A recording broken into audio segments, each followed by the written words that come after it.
आइए जानते हैं कि 2023 में धनतेरस कब है व धनतेरस 2023 की तारीख व मुहूर्त। धनतेरस कार्तिक माह में कृष्ण पक्ष की त्रयोदशी को मनाया जाने वाला त्योहार है। धनतेरस को धन त्रयोदशी व धन्वंतरी जयंती के नाम से भी जाना जाता है। मान्यता है कि इस दिन आयुर्वेदिक चिकित्सा पद्धति के जनक धन्वंतरी देव समुद्र मंथन से अमृत कलश लेकर प्रकट हुए थे, इसलिए धनतेरस को धन्वंतरी जयंती भी कहा जाता है। धन्वंतरी देव जब समुद्र मंथन से प्रकट हुए थे उस समय उनके हाथ में अमृत से भरा कलश था। इसी वजह से धनतेरस के दिन बर्तन खरीदने की परंपरा है। धनतेरस पर्व से ही दीपावली की शुरुआत हो जाती है। धनतेरस का शास्त्रोक्त नियम। 1. धनतेरस कार्तिक माह में कृष्ण पक्ष की उद्यव्यापिनी त्रयोदशी को मनाई जाती है। यहाँ उद्यव्यापिनी त्रयोदशी से मतलब है कि अगर त्रयोदशी तिथि सूर्य उदय के साथ शुरू होती है तो धनतेरस मनाई जानी चाहिए। 2. धनतेरस के दिन प्रदोष काल सूर्यास्त के बाद के 3 मुहूर्त में यमराज को दीपदान भी किया जाता है। अगर दोनों दिन त्रयोदशी तिथि प्रदोष काल का स्पर्श करती है अथवा नहीं करती है तो दोनों स्थिति में दीपदान दूसरे दिन किया जाता है।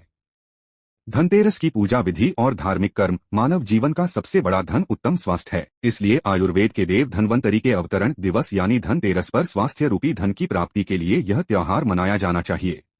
1. धनतेरस पर धन्वंतरी देव की षोडशोपचार पूजा का विधान है। षोडशोपचार यानी विधिवत 16 क्रियाओं से पूजा संपन्न करना। इनमें आसन, पाद्य, अर्घ्य, आचमन, सुगंधित पेय जल, स्नान, वस्त्र, आभूषण, गंध, केसर, चंदन, पुष्प, धूप, दीप, नैवेद्य, आचमन, शुद्ध जल, दक्षिणायुक्त तांबूल, आरती, परिक्रमा आदि है। 2. धनतेरस पर पीतल और चांदी के बर्तन खरीदने की परंपरा है। मान्यता है कि बर्तन खरीदने से धन समृद्धि होती है। इसी आधार पर इसे धन त्रयोदशी या धनतेरस कहते हैं। 3. इस दिन शाम के समय घर के मुख्य द्वार और आंगन में दिए जलाने चाहिए, क्योंकि धनतेरस से ही दीपावली के त्योहार की शुरुआत होती है।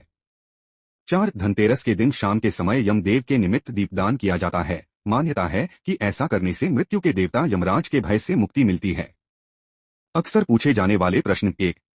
धनतेरस कितनी तारीख को है?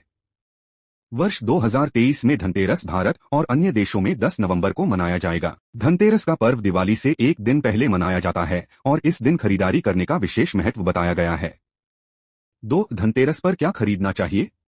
धनतेरस के दिन नई चीजें जैसे सोना, चांदी, पीतल खरीदना बेहद शुभ माना गया है। इसके अलावा इस दिन धनिया खरीदना और झाड़ू खरीदना भी बेहद शुभ होता है। 3. धनतेरस क्यों मनाया जाता है?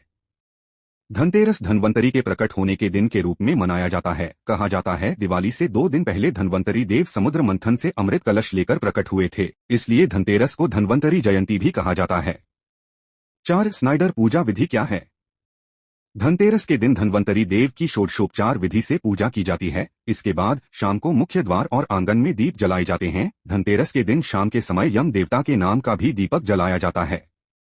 5. धनतेरस पर क्या खरीदे और क्या नहीं? धनतेरस के दिन सोने, चांदी और पीतल की वस्तुओं और झाड़ू खरीदना शुभ होता है। हालांकि इस दिन काले या गहरे रंग की चीजें, चीनी मिट्टी से बनी चीजें, कांच, एल्यूमिनियम और लोहे से बनी चीजें नहीं खरीदनी चाहिए। 6. धनतेरस पर कौन सी झाड़ू खरीदे? धनतेरस के दिन फूल वाली झाड़ू यानी जिससे घर में झाड़ू लगाया जाता है उसे खरीदे। 7. धनतेरस के दिन झाड़ू क्यों खरीदा जाता है? धनतेरस के दिन झाड़ू खरीदने के पीछे जुड़ी मान्यता के अनुसार कहा जाता है कि इससे घर में मां लक्ष्मी का आगमन होता है, घर से नकारात्मकता दूर होती है और मां लक्ष्मी प्रसन्न होती हैं। 8. धनतेरस के दिन कितनी झाड़ू खरीदनी चाहिए? धनतेरस के दिन हमेशा विषम संख्या में अर्थात 1, 3, 5 की झाड़ू खरीदनी चाहिए। ऐसे ज्ञानवर्धक वीडियो के लिए सब्सक्राइब करें हमारे YouTube चैनल को। जय श्री राम सभी को।